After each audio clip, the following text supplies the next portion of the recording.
মর্টন brand ঘিয়ের রান্না বান্না। আপনাদের রান্নার প্রতিভাকে সবার সামনে পরিবেশন করাই আমাদের প্রচেষ্টা। মর্টন ব্র্যান্ড ঘিয়ের রান্না বান্নার এই প্রয়াসকে অনুপ্রেরণা যোগাতে প্লিজ সাবস্ক্রাইব করুন আমাদের এই চ্যানেলটিকে।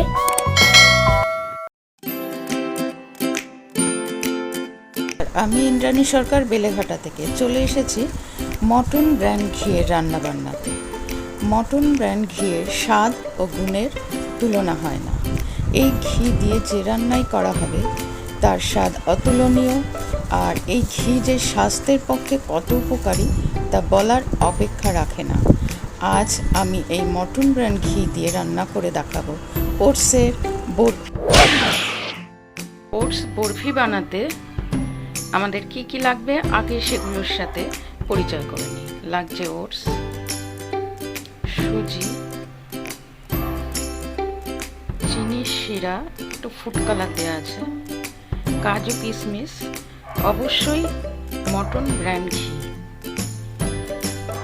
এখানে আছে দুধ, দুধের মধ্যে নারকেল কোড়া আর একটু মাওয়া মিক্স করা আছে। প্রথমে প্যানে সুজিটা দিয়ে একটু ভাজা ভাজা করে নিতে হবে।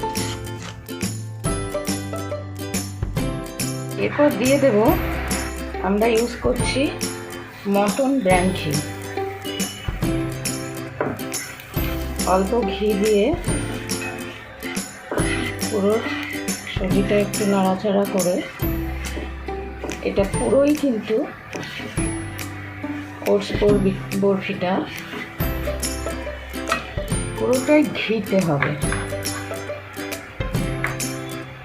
যত ঘি দেওয়া যাবে তত এর স্বাদটা ভালো হবে। এবার এর মধ্যে ওটসটা দিয়ে দেব, দিয়ে আবার পুরোটা ভালো করে মিশিয়ে নিতে হবে। আবার অল্প মর্টন ব্র্যান্ড ঘি দিয়ে দিলাম। এবার এর মধ্যে দিয়ে দেব চিনির শিরাটা।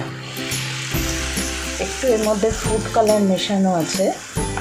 আমি একটু কালারটা অন্যরকম করতে চাচ্ছি বলে এর মধ্যে একটু ফুড কালার মিশিয়ে দিয়েছি। এরপর দিয়ে দেব দুধের সাথে যে নারকেল কোড়া আর মাওয়াটা মিক্স করা আছে সেটা অল্প দিয়ে দিলাম। আবার এটাকে ভালো করে আমরা মিশিয়ে একটা সফট একটু ব্যাপারটা আনবো। এটা একদম নরম একটা ব্যাপার এসে গেছে। এর মধ্যে এবার আমি কিশমিশগুলো দিয়ে দেবো আর কাজুটা ডাস্ট করে একসাথে মিশিয়ে নেব। এবার আবার আমরা একটু ঘি এর উপর দিয়ে ভালো করে নাড়াচাড়া করে নেব। দিয়ে আমি একটা থালার মধ্যে ঘি মাখিয়ে তার মধ্যে এটা সাজিয়ে আমি বরফির আকারে কেটে নেব। এবার একটা প্লেটের মধ্যে ঘি মাখিয়ে আমি পুরোটা ঢেলে নিয়েছি। এবার আস্তে আস্তে আমি এটা একটা ছুরির সাহায্যে কেটে বরফির শেপ দেব। পুরোটাই কিন্তু ঘিতে তৈরি হলো, তার জন্য আপনারা নিশ্চয়ই জানেন কোনো অসুবিধা হবে না। ঘি স্বাস্থ্যের পক্ষে খুবই ভালো। রেডি হয়ে গেল ওটস বরফি। খুব তাড়াতাড়ি রেসিপিটা আপনারা করে নিতে পারবেন। আর করে ঝটপট আমায় জানাবেন লাইক এবং কমেন্টসের মাধ্যমে।